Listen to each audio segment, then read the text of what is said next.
I made the decision to have an abortion.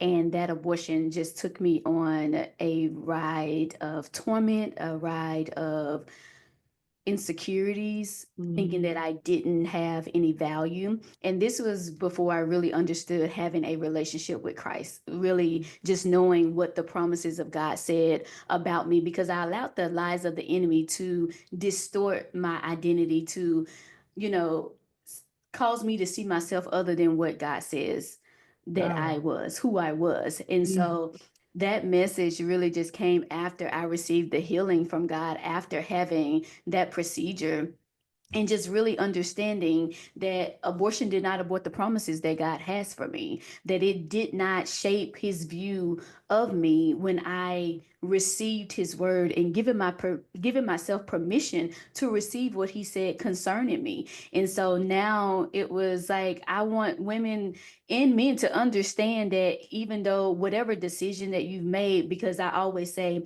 you may not have had a physical abortion, but you've had things in your life that have tried to Mhm. abort your destiny, whatever whether it be the divorce, the addiction, the eating disorder, whatever plan that or scheme the enemy had to cause you to not enter into the promises or the destiny God has for you.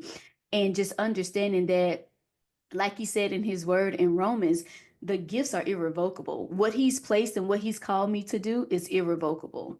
Only the lies of the enemy will cause me to question that. The thing that keeps what was going in my head as you were speaking, just how God doesn't make us look like what we've been through.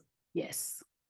But the comparison of it doesn't have to be in like our abortion Mhm. can be anything. Yes.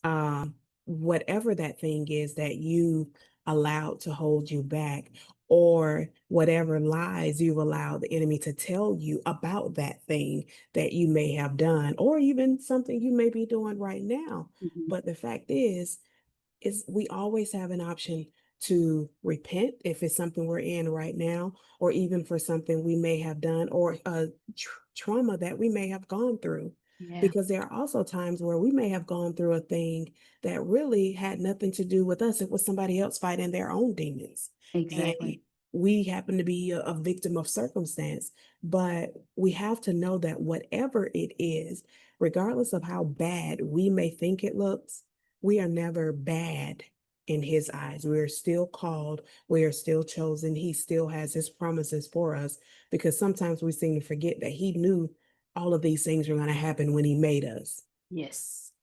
And because he already knew that, all we have to do is continue to surrender to who we are in him, or who he is in us, rather, Mhm. and continue to walk into what he's called us to be. Because just like you're sharing your story, Lord knows how many are able to resonate with what you're saying, and just honestly need to feel freed from conviction that they may be holding on to, or guilt that they may be holding on to, or anger that they may be holding on to. So many different things.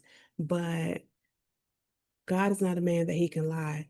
And he is patient.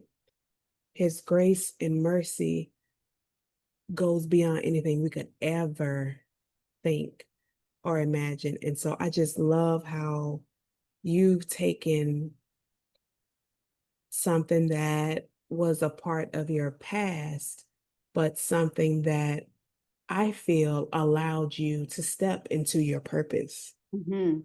Mhm. Because that's one thing that I always say is that it sounds oxymoron, but God used abortion to birth purpose within me. And Mhm.